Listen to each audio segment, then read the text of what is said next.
সেইটো কাৰণে ভাগৱত কথা শ্ৰৱণ কীৰ্তন কৰিব লাগে আমাৰ যাতে বৃত্তিবিলাক আকুৰি নহয় আমাৰ যাতে বৃত্তিবিলাক ঈশ্বৰ বিমুখ নহয়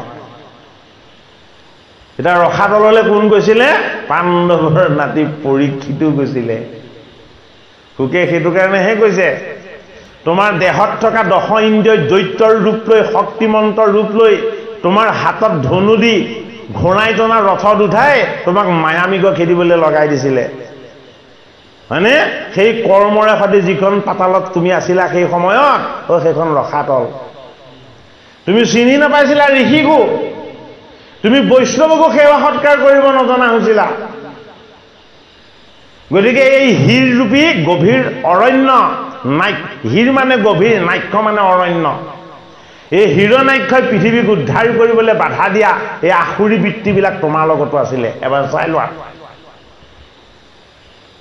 সেইটো কাৰণে আমি ভাগৱতৰ তৃতীয় স্কন্ধৰ অনাদি পাতন জানিবই লাগিব অনাদি পাতন যদি আমি ভালদৰে হৃদয়ংগম কৰিব নোৱাৰো তেতিয়াহ'লে আমি ভগৱন্তৰ ঈশ্বৰ তত্ত্বৰ স্বৰূপ আমি উপলব্ধি কৰিব নোৱাৰিম গতিকে আমাৰ লগত থকা এই ৰসাতলখন আমি চিনি পাব লাগিব ৰসাতলখন কি ৰসাতলখন হ'ল মায়াৰ ভৱ জলত ডুব গৈ থকা যিটো তত্ত্ব এইটো কিহৰ ৰস এইটো মায়াৰ ৰস মিছা ৰস যিটো কেতিয়াও সত্য নহয় শুদ্ধ নহয় যিটো ভগৱানে কোনোদিন ভাল নাপায় সেইটো কাৰণে সেই স্থিতিটোৰ নাম দিছে কি পাতালৰ ৰসাতল কোন আছে তাত দৈত্য আৰু দানৱবিলাক আছে কি হৈ আছে তমগুণী হৈ আছে আখুৰি বৃত্তিযুক্ত হৈ আছে আৰু সিহঁতক ধ্বংস কৰিবৰ কাৰণে তাৰ তলতে ৰচনা কৰি দিছে কি পাতাল বিষাক্ত সৰ্পবিলাক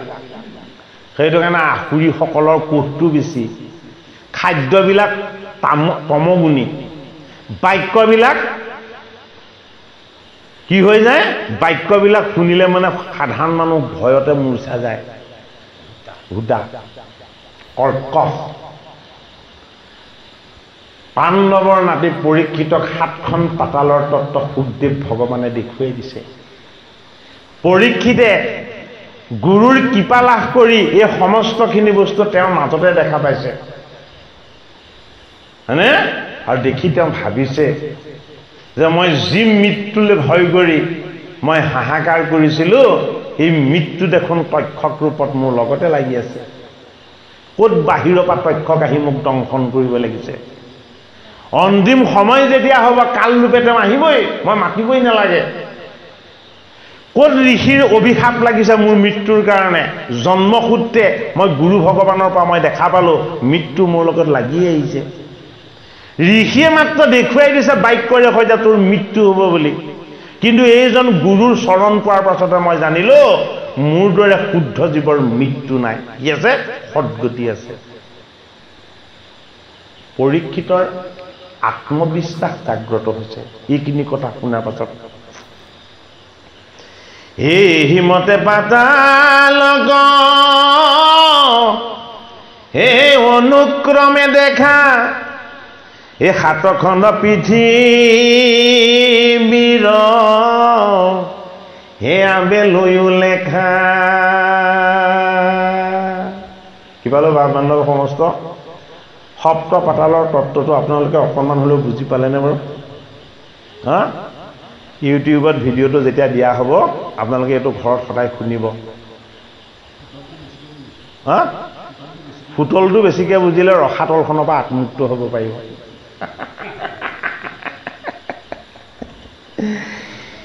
এই জম্বু পলক কোষ কৌংস এই শাকজাৰ নাম এই শালমলি পুষ্কৰ নিব হে আতি অনুপাম হে আছৈ এষাটো দীপশা গড়চাৰি কাছে এই 7 খণ্ড সাগৰ ৰেখা তকু বেৰি আছে হে লোণগুৰ সুৰাঘিত এ দধি দুগ্ধ জল এই পাছক লাগিয়া হবে হে দুগুণে বহন।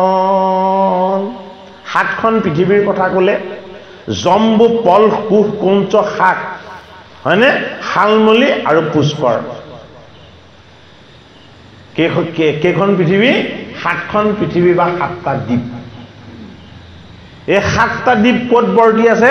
সাতখন সমুদ্ৰৰ মাজত। আৰু সমুদ্ৰ কেইখনৰ আকাৰটো অতি বিপৰীত ধৰণৰ। সেইটো কাৰণে ভাগৱত গ্ৰন্থ বিপৰীত। ভাগৱত গ্ৰন্থ বিপৰীত, সেইটো কাৰণে কথা কৰো হাত তত্ত্ব কথা। কিয় তত্ত্ব কথা? বোলে যদি তুমি গাণিতিক দৃষ্টিৰে চোৱা, ই সদায় বাঢ়ে এক এককে, 1 2 3 4। কিন্তু ভগৱন্তৰ ঈশ্বৰ দৃষ্টিৰে চোৱা, বোলে কি ই তেতিয়া গুণে গুণে বাঢ়িব। এগুণত দুগুণ হ'ব, দুগুণত 4 গুণ হ'ব, 4 গুণত 8 গুণ হ'ব। এই হিচাপটোক কি বুলি কোৱা হয়? এইটোক জ্যামিতিক হিচাপ বুলি কয়। 1 2 3 4কে কি বাঢ়ে? আমাৰ মৃত্যুৰ ওচৰলৈ যোৱা সময় চমু চাপে। আজিৰ দিনটো গ'ল মানে এদিন চমু চাপিল নে বাৰু? মৃত্যুৰ ওচৰলৈ, হয়নে নহয়? গতিকে জন্ম আৰু মৃত্যুৰ মাজত আমি বান্ধ খাই থকা প্ৰত্যেকে একোটা জীৱ। গতি কৰি আছো প্ৰত্যেকে মৃত্যুৰ ওচৰলৈকে, কিন্তু ভয়টো বেছিকে লাগে মৃত্যুলৈকে। ইয়াত বহি থাকোঁতেও মৃত্যুৰ ওচৰলৈকে গৈ আছো, হয়নে?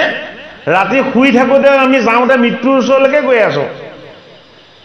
সূৰ্যই আমাৰ আয়ু হৰণ কৰি আছে আৰু আমাৰ এই জীৱনৰ অন্তিম ফালে আমি গতি কৰি আছো। যেতিয়া যৌৱন আহে তেতিয়া বাৰু সেইটো কথা মনত পৰিবনে? হা? তেতিয়া ময়ে গজেন্দ্ৰ। ভাগৱত শাস্ত্ৰই আমাক সেই কথা সোঁৱৰাব বিচাৰিছে যে তোমাৰ লগত 7খন পৃথিৱী ঈশ্বৰে পঠিয়াইছে। এই 7খন পৃথিৱীত কি হৈ আছে? 7খন সমুদ্ৰই আৱৰি আছে। 7খন পৃথিৱীক 7খন সমুদ্ৰই আৱৰিছে। হয়, পৃথিৱী কেইখনৰ আকাৰো ইখনতকে সিখন দুগুণে ডাঙৰ, আৰু সমুদ্ৰ কেইখনৰ আকাৰো ইখনতকে সিখন দুগুণে ডাঙৰ। এতিয়া প্ৰথমখন সমুদ্ৰৰ নাম হ'ল লৱণ সাগৰ বা লোণ সাগৰ,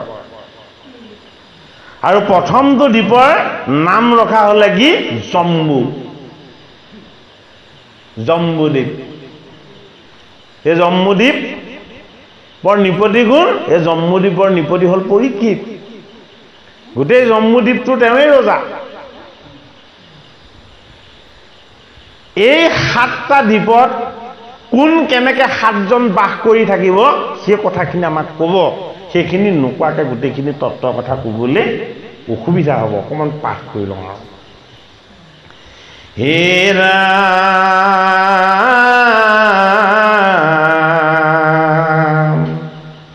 হে লোণগুৰ সুৰাঘিত, হে দধি দুগ্ধ জল, হে পাছক লাগিয়া হবে হে দুগুণে বহন। হে জম্বুদ্বীপ মধ্যে আছে হে মেৰু পৰ্বত, হে তাহাৰ মহিমা ৰাজা, হে কহি বুকেটে কতে। লোণ সমুদ্ৰত আছে কি? লোণ সমুদ্ৰখনত আছে জম্বুদ্বীপ। আটাইতকৈ সৰু সমুদ্ৰখন হ'ল লোণ। লোণ সমুদ্ৰখনতে আছে কি? সমুদ্ৰৰ মাজতে আছে জম্বুদ্বীপটো। এই জম্বুদ্বীপৰ মধ্যত আছে কি? মেৰু পৰ্বত। এতিয়া মেৰু পৰ্বতৰ কথাখিনি আমাক ক'ত দিব? ভাগৱতৰ 5ম স্কন্ধত দিব। সেইটো কাৰণে শাস্ত্ৰভাগ একদম পুংখানুপুংখভাৱে অধ্যয়ন কৰিব লাগিব। তেতিয়াহে তাৰ ৰহস্য তত্ত্বটো অকণমান বুজি পোৱা যাব। ভাগৱতৰতো ৰহস্য কেতিয়াও কাৰো ভেদ নহয় ভগৱন্তৰ বাহিৰে দেই গুৰুজন ভগৱন্তৰ ভেদ হ'ব হয় নহয় কিন্তু আমাৰ নিচিনা সাধাৰণ মনুষ্যৰ কেতিয়াও ৰহস্য ভেদ নহয় হে ৰাম কৰৈ কান্তি পদ্মৰক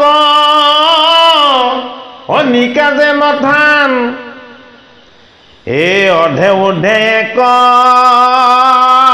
লক্ষ্য হে পহৰ সমান এ 84,000 আছৈ হে ওপৰ কৌৰি এ 16,000 পুত হে গয়াও আছে গুৰি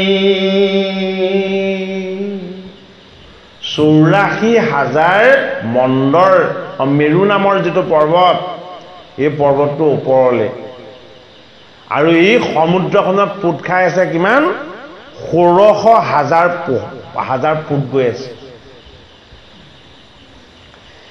এ 32,000 পৰ বেৰৰ ওপৰত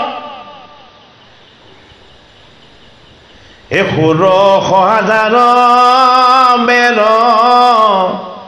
এ তাহাৰ তলত 32,000 নহয় জানো হয়নে 32টোক যদি যোগ কৰা যায় 3 যোগ 2 সমান 5 হ'ব হয়নে গতিকে তত্ত্বটো পঞ্চভূতৰ তত্ত্ব বস্তুবিলাক বৰ জটিল দেই সেইটো কাৰণে ইয়াক অংকৰ হিচাপবিলাকৰ মানেৰে সৈতে বুজিব লাগিব বুজিব পোৱা নাই হয়নে এই 32,000টোক আমি কি কৰিব লাগিব তাত থকা গোটেই অংককেইটা যোগ কৰিব লাগিব 3 যোগ 2 সমান 5 হ'ব হয়নে 5ত কি পৰে পঞ্চতন্মাত্ৰ পঞ্চভূত পঞ্চপ্ৰাণ এই তত্ত্ববিলাক পৰে গতিকে সেই তত্ত্বৰ দিশটো আমি অনুভৱ কৰিব লাগিব তাৰ পাছত কৈছে কি 16,000 বেৰ তাহাৰৰ তলত 16,000টোত কি হৈছে তাত অকল 1 আৰু 6 আহিব 1 যোগ 6 সমান কিমান 7 হ'ব 7ত 7টা দিন সপ্ত দিৱস হয়নে এই গোটেই 7টা তত্ত্ব আৰু 7টা আভৰণ হয়নে ৰ'ব হিচাপখিনি বহুত ডাঙৰ এইখিনি কৰিব জানিবই লাগিব 32,000ত আহিল 5 হয়নে 16,000ত আহিল 7 হয়নে নহয় গতিকে 7 যোগ 5 সমান কিমান 12 গতিকে দ্বাদশ স্কন্ধ ভাগৱত তাৰ আচল তত্ত্ব বস্তুখিনি বুজি পাইছেনে বাৰু হা গতিকে জীৱনটোৱে এটা অংক জীৱনটোৱে এটা অংক এই অংকটো জানিলেহে ইয়াৰ তত্ত্বখিনি ভেদ কৰিব পৰা যাব হে ৰাম মেৰুৰ মূলক বেৰি হে পৰ্বত যতে আছৈ তাৰ নাম কাহো হে শুনিও প্ৰত্যেক কেৱল জম্বুদ্বীপৰ কথা কৈ আছে হয়নে জম্বুদ্বীপত কি আছে দ্বাদশ স্কন্ধ ভাগৱত আছে দ্বাদশ স্কন্ধ ভাগৱতত কি আছে 7টা তত্ত্ব আছে আৰু 5টা তত্ত্ব আছে 7 যোগ 5 সমান 12 এই 12টা তত্ত্ব ক'ত নিহিত হৈ আছে এই 12টা তত্ত্ব নিহিত হৈ আছে 3টা বস্তুত ব্ৰহ্মা বিষ্ণু আৰু মহেশ এই 3টা তত্ত্ব হয়নে 12টো যোগ কৰিলে 2 যোগ 1 সমান 3 হয় বস্তুখিনি তাত্ত্বিক দিশটো দেই গাণিতিক দিশটো কিবা বাৰু শুনিব লাগিব তেতিয়া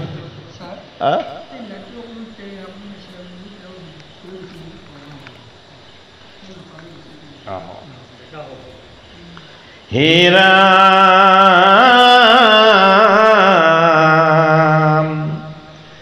এই আছৈতাৰৰ মেৰুৰ মূলক বেৰি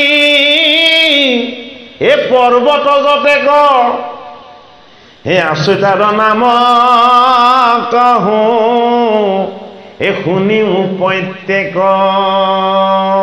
তোমাক মই জম্বুদ্বীপৰ কথা কৈছো এই জম্বুদ্বীপ আছে লোণ সাগৰৰ মাজত হয়নে আৰু ইয়াত যি কেইটা পৰ্বত আছে এই পৰ্বত কেইটা মই তোমাক মই নাম কৈ দিওঁ বলে নামটো কিয় কৈ দিওঁ পৰ্বতৰ তত্ত্বটো তুমি ভালদৰে বুজি ল'বা গুৰুজনে নামহে কৈছে কিন্তু তাৰ পৰা আমি তত্ত্বটো আনিব লাগিব বুজিবলৈ হে ৰাম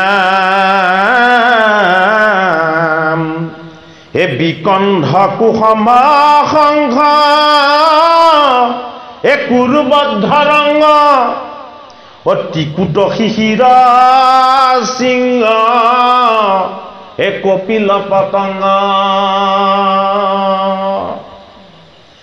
হে বদুৰ্যজা ৰুধিনাগ হে ঋষভ অপৰ শিখিবা নিশা কাল কুঞ্জৰ দেৱৰ এ আছে আৰু নামত না ৰদগিৰীশ্বৰ হে পদ্মৰ কণিকা যেন চৌপাশে কেশৰ এই মন্দৰ পৰ্বতৰ যিটো তোমাক মই কথা কলো এই মন্দৰ পৰ্বতত যিকেইটা পৰ্বত লগ লাগি মন্দৰ হৈছে মই সেইকেইটা তোমাক কৈ দিছো শুনা এই পৰ্বত কেইটাৰ নাম মানে কি এই পৰ্বত কেইটাৰ নামত ঈশ্বৰে ৰচনা কৰা তিনি অহংকাৰ ঈশ্বৰৰ চাৰি বৃত্তি আৰু ভগৱন্তৰ ঈশ্বৰ সেৱাৰ যি চাৰিটা তত্ত্ব সেই গোটেইকেইটা একত্ৰ কৰি থোৱা আছে এটা পৰীক্ষিত নিপতিকনো সুকে পোনপটীয়াকে গোটেই কথাকেইটা কৈ দিব পাৰিলেহেঁতেন নে নোৱাৰে হা ইমান ৰহস্যত কোৱাৰ প্ৰয়োজন আছে জানো আছে সেইটো কাৰণে কৈছে শাস্ত্ৰৰ কথাখিনি এনেকে কোৱাৰ প্ৰয়োজনীয়তা আছে সেইটো কাৰণে কৈছে কি প্ৰয়োজনীয়তা আছে যে এই মেৰু পৰ্বতত এটা পৰ্বত আছে টিকুট এই টিকুট পৰ্বতটো কাক থাকিবৰ কাৰণে দিয়া হ'ল গজেন্দ্ৰক থাকিবৰ কাৰণে দিয়া হ'ল হয়নে আৰু তাত এটা পৰ্বত আছে কি নাৰদ নাৰদ নামৰ পৰ্বতটোত থাকিবলৈ কাক দিয়া হ'ল দেৱঋষিজনক দিয়া হ'ল নাৰদ নামৰ পৰ্বতটোত থাকিবলৈ দেৱঋষিক দিয়া হ'ল আৰু এটা পৰ্বত আছে নামটো কি নামটো কপিল কিয় দিয়া হ'ল কপিলে সেই পৰ্বতত সাধনা কৰিব আৰু এটা পৰ্বত দিয়া হৈছে হয়নে সে ধুনীয়াকে কৈছে এটা পৰ্বতৰ নামটো দিয়া হৈছে কি সংঘ সংঘ নামৰ পৰ্বতটোত কোন থাকিব এই সুখদেৱ থাকিব গুৰু থাকিব পৰ্বতবিলাকৰ নামত কোন কেনেকে প্ৰতিষ্ঠিত হৈ আছে পৰীক্ষিতক কৈ আছে হয়নে আমিতো বুজাও নাই দেখাও নাই পৰীক্ষিতৰ ওচৰত যেতিয়াই সুখদেৱে ইয়াৰ নাম লৈছে কোন ক'ত কেনেকে বিৰাজমান আছে সব দেখি আছে সেইটোৱেই হ'ল ভাগৱতৰ শক্তি গুৰুৰ শক্তি আৰু ঈশ্বৰৰ শক্তি আমি এটা শুনিহে থাকিবলগীয়া হৈছে এই পৰ্বতবিলাকৰ নাম কওঁতে পৰ্বতবিলাকত কোন কেনেকে আছে পৰীক্ষিত নিপতিয়ে আত্মদৃষ্টিয়ে সকলো দেখি আছে কিয় দেখি আছে সুখদেৱে সেইখিনি দেখিহে কৈছে নেদেখাকে কোৱা নাই ভাৰতীয় দৰ্শন সেইটো কাৰণে য'ত যিটো কোৱা যায় আত্মদৃষ্টিৰে সেইখিনি দেখা পোৱা যায় হে ৰাম হে মেৰু ৰচানিও পাশে ও চাৰি যে পৰ্বত ও আচৰিতাৰ নাম কহো তোমাৰ আগত এই মেৰু পৰ্বতটো যদিও আছে ইমানবিলাক পৰ্বতৰ কথা মই তোমাক কলো এই মেৰু পৰ্বতৰ কাকো চাৰিটা পৰ্বতে বেৰি আছে কি আছে সেইকেইটাৰ নাম এই সুপাৰ্শ্ব কুমুদ মেৰু এই মন্দাৰ মন্দৰ এ চাৰিৰ ওপৰে চাৰি বৃক্ষ অনুপাম অকমান চন্নতলৈ হৈছে দেই ও চাৰিপাশে চাৰি গোটা পৰ্বত সুন্দৰ এসোপাৰ চকু মুদ মেৰু হে মন্দাৰ মন্দৰ ও চাৰিৰ ওপৰে চাৰি বৃক্ষয়ো নোপাম এ শুনিও কণিপতিছা ৰিৰু কহুনাম এ সোপাৰ চক শোভা কৰ এ কদম্বৰ গাছে এ কুমুদ গিৰিত মহা হে বট বৃক্ষ আছে এ মন্দৰ পৰ্বতে আছে হে মহাবৃক্ষ আম হে মেৰু মন্দাৰত আছৈ হে জম্বু যাৰ নাম এই জম্বু নামৰ বিৰিখজোপাৰ নামেৰে সৈতে এই পৰ্বতটোৰ নাম হ'ল জম্বুদ্বীপ সুখদেৱ ভগৱানে শিষ্যৰ মনৰ সংশয় ছেদ কৰিবৰ কাৰণে গুৰুৰ লগত থকা শিষ্যৰ লগত থকা ভগৱন্তৰ লগত থকা আৰু ভগৱন্তৰ ভকতৰ লগত থকা যি চাৰিটা ঐশ্বৰিক সম্পত্তি এই চাৰিটা ঐশ্বৰিক সম্পত্তিক চাৰিজোপা বৃক্ষ ৰূপত দেখুৱাইছে চাৰিজোপা বিৰিখ ৰূপত দেখুৱাইছে সেইটো কাৰণে এইবিলাক বিৰিখে কথা কৈছিলে তেতিয়া এইবিলাক বিৰিখৰ লগত ঋষি মুনিসকলে আলাপ কৰিছিলে এই যিজোপা সুপাৰ্শ্ব নামৰ যিটো পৰ্বত সুপাৰ্শ্বক নামৰ পৰ্বতটোত থকা বৃক্ষজোপা হ'ল কদম বৃক্ষ গতিকে এই কদম বৃক্ষজোপা কিহৰ প্ৰতীক বাৰু কদম বৃক্ষজোপা হ'ল গুৰুৰ প্ৰতীক যিজোপা বিৰিখ হলে কেৱল গুৰুহে উঠাই দিব পাৰে গুৰুৰ কৃপা নহলে যিজোপা বিৰিখত কোনো কেতিয়াও অৱস্থান কৰিব নোৱাৰে সেই বিৰিখজোপাৰ নাম হ'ল কদম বিৰিখ হয়নে নহয় সেইজোপা বিৰিখত উঠি ভগৱান কৃষ্ণই বাঁহী বজায় তত্ত্বটো দিছেগে ক'ত দশম স্কন্ধ সুখদেৱ ভগৱানে কথাখিনি বহুত ধুনীয়া শৃংখলাবদ্ধভাৱে কৈছে পৰীক্ষিত নিপতিয়ে সেইটো কাৰণে দেখা পাইছে গোটেইখিনি ইমান নিখুঁতকে কথাখিনি বুজাই গৈছে যে ইয়াত আৰু কোনো আৰবেৰ নাই গতিকে সুপাৰ্শ্বক মানে হ'ল যিটো শুভাশ্ৰয় বা আশীৰ্বাদ যিটো প্ৰাপ্ত কৰিবৰ কাৰণে ভগৱন্তৰ কৃপা লাগিব নিজৰ আত্মনিবেদন আত্মসমৰ্পণ লাগিব হয়নে আৰু কি হৈ যাব লাগিব ব্ৰহ্মচাৰী হৈ যাব লাগিব সংসাৰী হৈ গ'লে নহ'ব কিয় সেইজোপা বিৰিখত উঠি কৃষ্ণই বাঁহী বজাই আছে সেই বিৰিখজোপা হ'ল কদম বৃক্ষ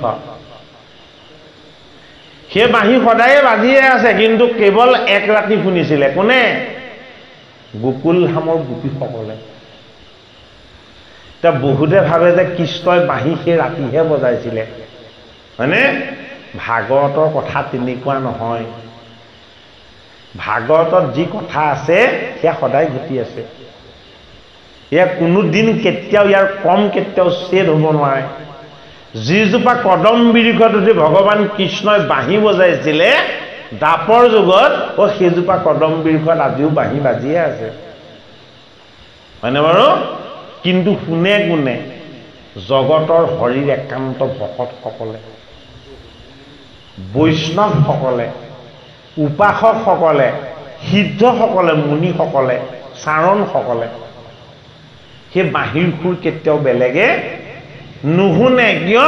কদম বিৰিখৰ ওপৰত বাজে। সেইটো কাৰণে সেয়া শুনাৰ যিটো কৃপা, সেই কৃপাটো গুৰুৱে দান কৰিব লাগিব।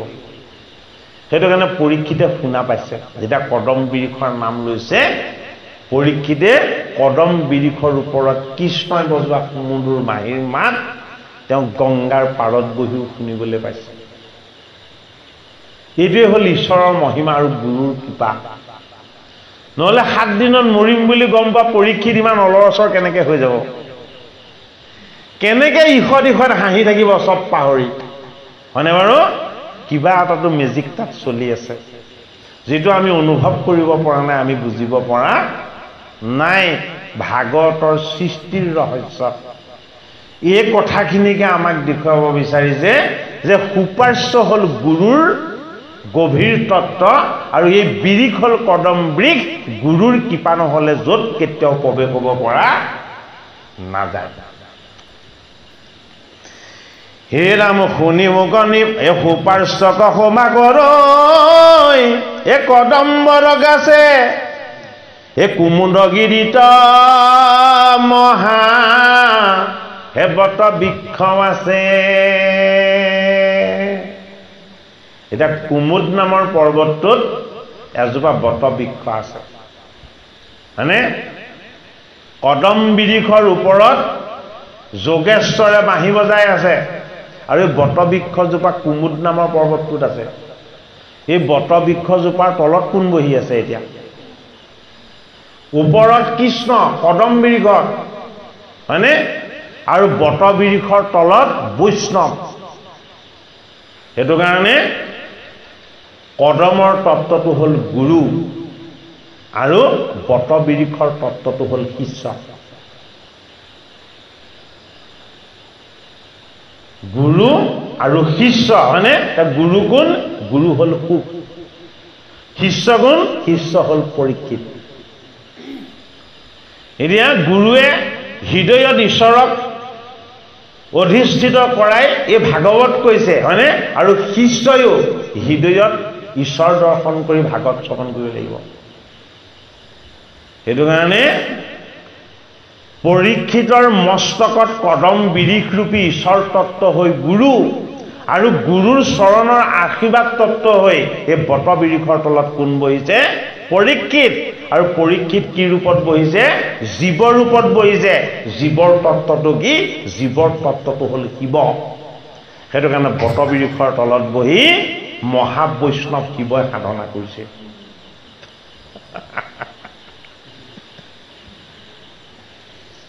এয়া কথা অলপ সময় লাগিব। হে ৰাম,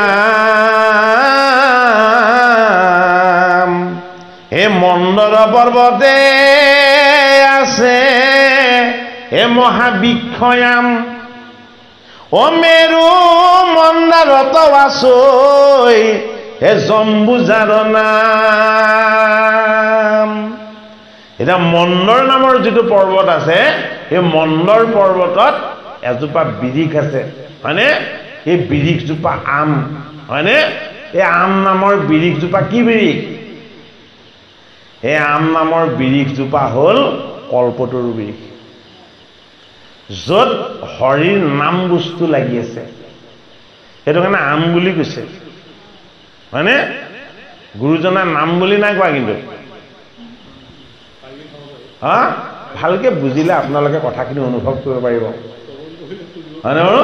এতিয়া শ্ৰৱণ কীৰ্তন হলে এই আমৰ ৰসটো পান কৰিব পৰা যাব, হয় নহয়? আমত কি আছে? আমত মধুৰতা আছে, মিষ্টি আছে, হয় নহয়? এই মধুৰতা ক'ত আছে? ভগৱানৰ নাম গুণ আৰু যশত আছে। সেইটো কাৰণে সেই পৰ্বতটোৰ নামটো ৰখা হ'ল কি? মন্দৰ। মন্দৰ পৰ্বতটো কোনে আনিব পাৰিব? অনা কামটো গৰুৰে কৰিব, তুলি দিয়া কামটো বিষ্ণুৱে কৰিব, হয়নে? দেৱতা আৰু অসুৰে এই মন্দৰ পৰ্বত লৰাব নোৱাৰে। সেইটো কাৰণে মন্দৰ পৰ্বতত থকা যিজোপা বিৰিখ, এই বিৰিখজোপা হ'ল আম বিৰিখ। হয়নে ও এই আম বিৰিখ জোপাই হল জগতৰ হৰি কি সংসাৰ বিৰিখ হয়নে এই সংসাৰ বিৰিখৰ শিপাডাল তেওঁ এই শিপাডালক প্ৰতিপালন কৰি ৰস ৰূপেৰে ধাৰণ কৰা তত্ত্ববিলাক হল আম হয়নে এয়া ভকতেহে পান কৰিব পাৰিব বেলেগে পান কৰিব নোৱাৰে তিনটা তত্ত্বলৈকে আমি ইতিমধ্যে পাইছো আম তত্ত্বটো হল কি কদম হল গুৰু হয়নে বটবৃক্ষ হল কি দেৱ বা শিষ্য আৰু এই আম বৃক্ষ হল কি আম বৃক্ষ হল নাম বস্তু নামৰ যেটো ভক্তিৰ পৰীক্ষিত নিপতিক চাৰি বস্তুৰ কথাই কৈ আছে ঈশ্বৰ তত্ত্বৰ কথাই কৈ আছে সেইটো কাৰণে শাস্ত্ৰভাগ মত্যৰ শাস্ত্ৰ নহয় কোৰ শাস্ত্ৰ বৈকুণ্ঠৰ শাস্ত্ৰ ইয়াত কাহিনীৰ তত্ত্বটো বিৰিখৰ তত্ত্বটো ঈশ্বৰে প্ৰকাশ হৈ আছে সকলোবিলাক প্ৰতীক ৰূপত দিছে বোলে কিয় ইমান সিধা সিধি ডাইৰেক্ট কাকো দিব নোৱাৰি মানে সাধুৰ সংগত ভকতৰ মাজত ইয়াত লুকাই থকা অমৃত ৰসটো পান কৰিবলৈ অভ্যাস কৰিব লাগিব হে ৰাম এ মেৰু মন্দাৰত আছৈ মন্দৰ পৰ্বতত আছে আম বৃক্ষ আৰু এটা পৰ্বতৰ নাম আছিলে কি মন্দৰ মেৰু মন্দাৰ হয়নে মেৰু মন্দাৰত কি আছে জম্বু এই জম্বুটো কি এই জম্বুটো হল ভকত আৰু বৈষ্ণৱ জম্বুদ্বীপ মানে ভকত আৰু বৈষ্ণৱ নিবাস হৈ থকা দ্বীপ ভালদৰে বুজি লওক কথাটো প্ৰথমটো দ্বীপৰ তত্ত্ব কলে কি জম্বু হয়নে এই জম্বুদ্বীপটো কি বস্তু বুলি বুজিব লাগিব এই জম্বুদ্বীপটো হল গুৰু দেৱ নাম আৰু ভকত চাৰি তত্ত্বৰ পৰিচয়েৰে সৈতে শৰণ ভজনৰ তত্ত্বৰে ঈশ্বৰ সেৱাৰ যিখিনি আনন্দ লাভ কৰাৰ সুযোগ পাইছে সেই দ্বীপটোৰ নাম হল জম্বুদ্বীপ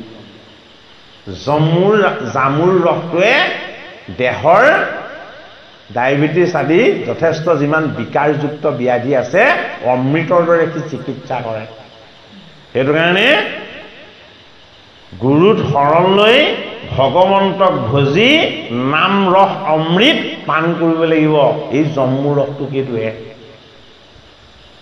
পৰীক্ষিত নিপতিয়ে অন্তিম সময়ত চাৰিটা বস্তু পাই গৈছে ক'ত গংগাৰ পাৰত গুৰু ফুকৰ মুখ পদ্মে হে ৰাম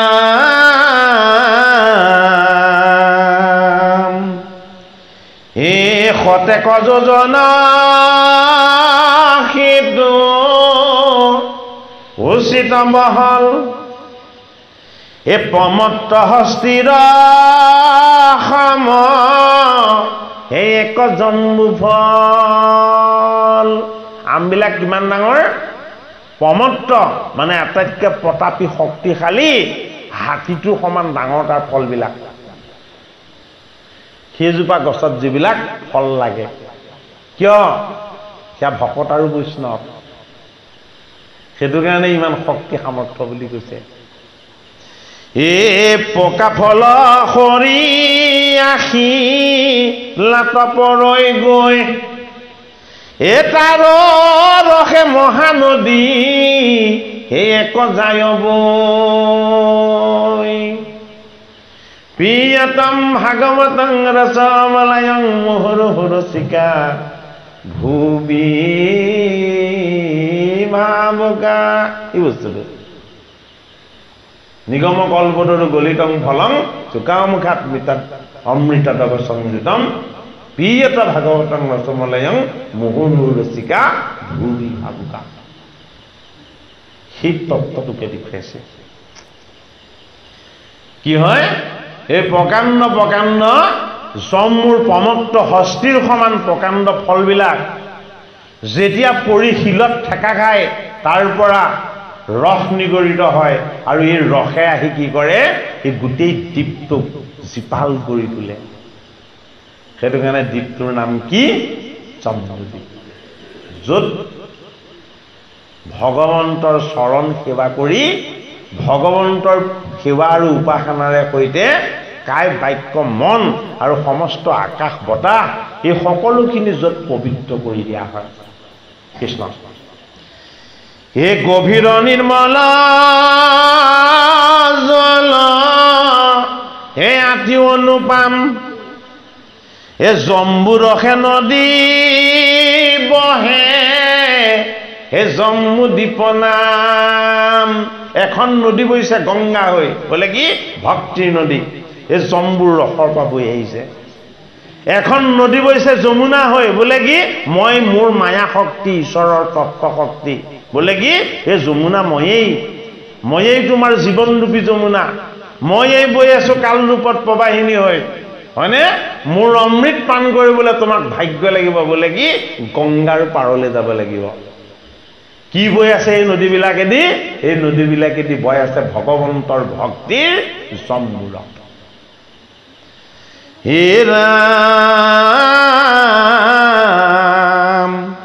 ও দেৱ ঋষি গন্ধৰ বেচনা নন্ত নিৰন্তৰ ও জম্মু নদী সিটো কণা হিকে সমসৰ এই জম্মু নামৰ ফলৰ ৰসেৰে সৈতে বৈ অহা এই যিবিলাক নদী নিৰ্মাণ হৈছে এই নদীবিলাক হ'ল ভক্তিৰ নদী এই নদীবিলাক হ'ল দেৱ নদী হয়নে এই দেৱ নদীত কোনে স্নান কৰে দেৱ ঋষিসকলে এই দেৱ নদীত কোনে স্নান কৰে গন্ধৰ্বসকলে যিসকলে হৰিক স্তুতি কৰে যিসকলে হৰিক উপাসনা কৰে যিসকলে কায় বাক্য আৰু মন ঈশ্বৰৰ কৃপাত হৰিময় কৰি লৈছে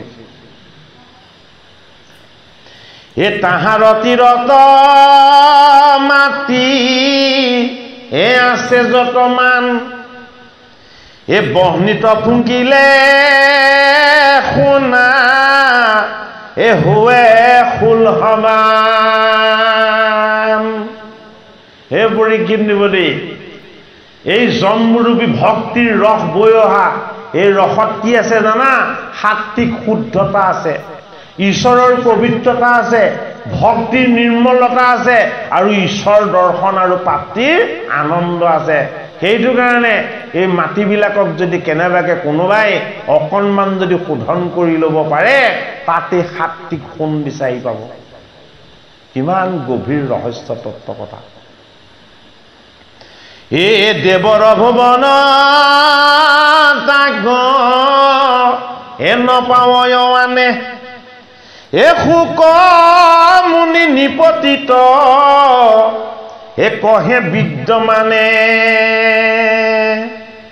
এ ভাগ ভাগ কৰিয়া বৰিখন বখণ্ড এ আছয়াথ পৰ্বততা হাৰ সীমা দণ্ড হিমৱন্ত হেমকূট এ নৈষেধ দক্ষিণে এ নীলচেত চিংগি আছে এ উত্তৰ তৰিলে এ পূবে গন্ধ মাৰ্দন পশ্চিমে মাল্যবন্ত এ শুক মহামুনি পৰি ক্ষিতক হন্দ ঠিক আছে আজিলে পাঠভাগ ইমানতে আজি ৰাখোঁ কাৰণ কথাখিনি অত্যন্ত গভীৰ এইখিনি কথা ক'বলৈ আকৌ আধা ঘণ্টা সময় কমেও লাগিব হয়নে বাৰু অলপ বেছি লাগিব গতিকে আপোনাসৱৰ কৃপা ভগৱন্তৰো কৃপা যে এই পৰম পবিত্ৰ ভাগৱত শাস্ত্ৰ আমি আপোনাসৱৰ সংগত ভগৱন্তৰ সেৱাৰ নিমিত্তে আমি সদায় শ্ৰৱণ কীৰ্তন কৰাৰ সুযোগ পাইছোঁ গতিকে অমৃত সদায় পান কৰিব লাগে কম কমকৈ হয়নে বাৰু ইয়াৰ তৃষ্ণাটো সদায় থাকিব লাগে আইতা বুজি পাইছেনে বাৰু হা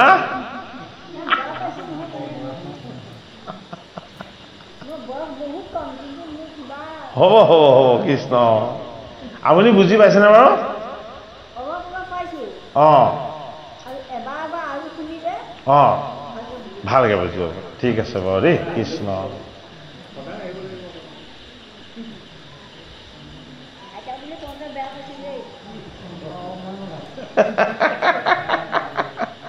আই বুলি মাতৃক কোৱা হয় আপুনি ভালকৈ যদি বুজি পাইছে শব্দটো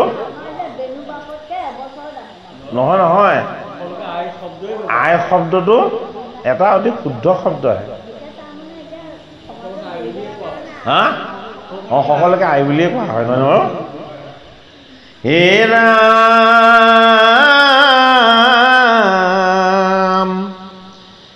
হে বহলে হাজাৰ অকণমান ধৰি গৈছে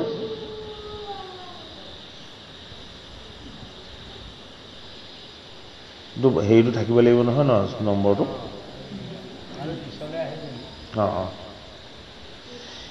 হে ৰাম দেৱৰ ভুৱন তাক নপাৱনে হে শুকমুনি নিপতিত হে কহে বিদ্যমানে হে ভাগ ভাগ কৰিয়াব ৰিখন বখন হে আছৈ আঠ পৰ্বততা হাৰ সীমাদণ্ড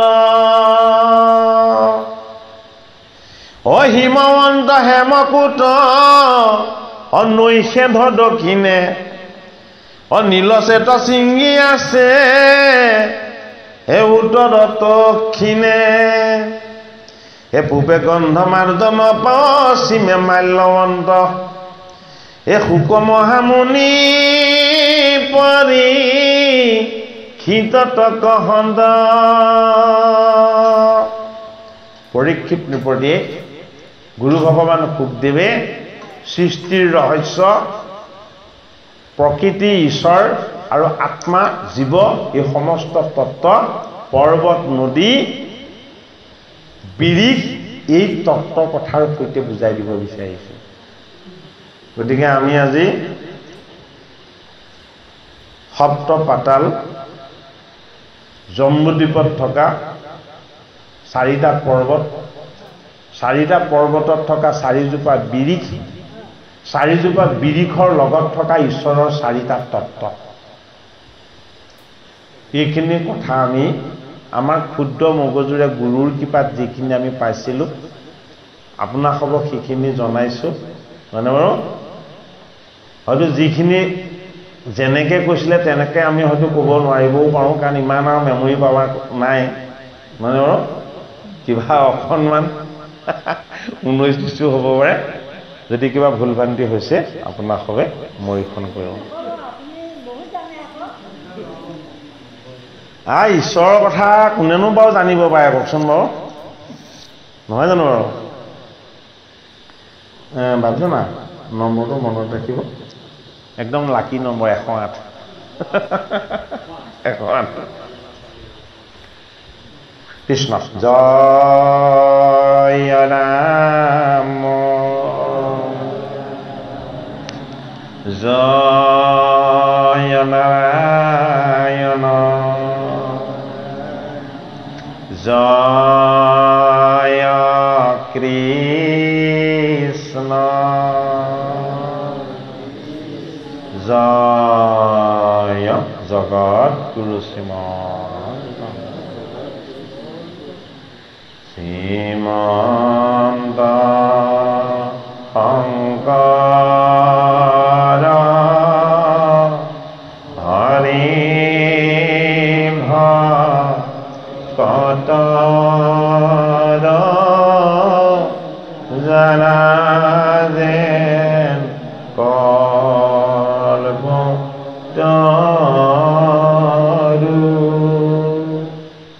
তাহান্ত বিনাই নাই নাই নাই